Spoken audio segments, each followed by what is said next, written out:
This weekend, as smoke and rhetoric rose from the ruins of Iran's bombed nuclear facilities, one man has emerged, not as a statesman, but as a spectre of war in digital form, Dmitry Medvedev. Once the nominal poodle, the nominal president of Russia, now the deputy chairman of its Security Council, the poodle of Putin, Medvedev issued what can only be described as a thunderclap of nuclear innuendo. A number of countries, he says, are ready to directly supply Iran with their own nuclear warheads. Let's not be misled by the format. A Telegram post or a Twitter thread. This is not mere diplomatic posturing. This is a warning, a threat, and perhaps a glimpse into the abyss. President Trump, determined to eliminate Iran's nuclear capability, authorized strikes on three key sites: Fordo, Natanz, and Isfahan. B-2 bombers, Tomahawk missiles, and bunker busters were deployed in what Trump has called a spectacular military success, proving that Trump and America cannot keep their word, no matter what their military might. Yet success is a matter of interpretation. The IAEA has confirmed surface damage, but the extent of destruction to Fordo's subterranean facilities is unclear. Iran remains defiant. Its enrichment program, says Medvedev, will continue. Medvedev's post was chilling not just for its content but for its tone. His message was not diplomatic, it was doctrinal. Among the key claims, firstly, the infrastructure of Iran's nuclear fuel cycle was barely touched. Secondly, Iran's regime has emerged stronger, not weaker. And thirdly, most explosively, some countries are already ready to give Iran nuclear weapons, allegedly.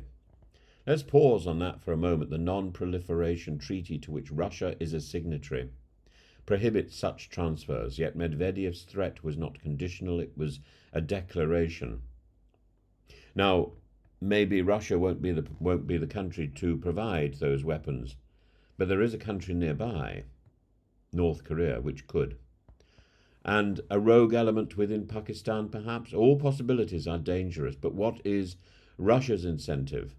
Iran supplies Russia with drones for use in Ukraine. The war in Ukraine has become for the Kremlin a test of Western resolve. Propping up Iran with nuclear weapons would not merely defy international law, it would be an act of nuclear nihilism, yet Medvedev has floated it. This wasn't just a tweet, it was a diplomatic flare, fired into the night to see who panics. Trump framed the strike as preventative. He claimed to have stopped a nuclear bomb, but in doing so he may have accelerated the very scenario he feared. Iran's foreign minister has invoked Article 51 of the UN Charter, the right to self-defense. He's cancelled all diplomatic engagement with the US. Worse still, the attack has pushed Tehran deeper into Moscow's orbit. A high-level delegation is now en route to Putin from Istanbul. In trying to smash the centrifuges, Trump may have fused a new axis of defiance.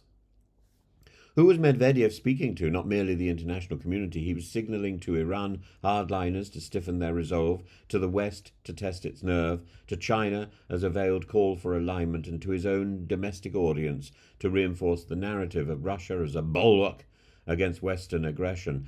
It is war propaganda, certainly, but with teeth. And Medvedev's parting jab, Trump can forget about the Nobel Peace Prize, was laced with both derision and theatrical malice. But behind the sarcasm lies a grim logic. The world is not entering a period of resolution, but one of retribution. Trump's strike intended to prevent war may instead internationalize it. Medvedev's warning of doom is reckless, inflammatory, and arguably illegal under the terms of the NPT, but it should not be dismissed.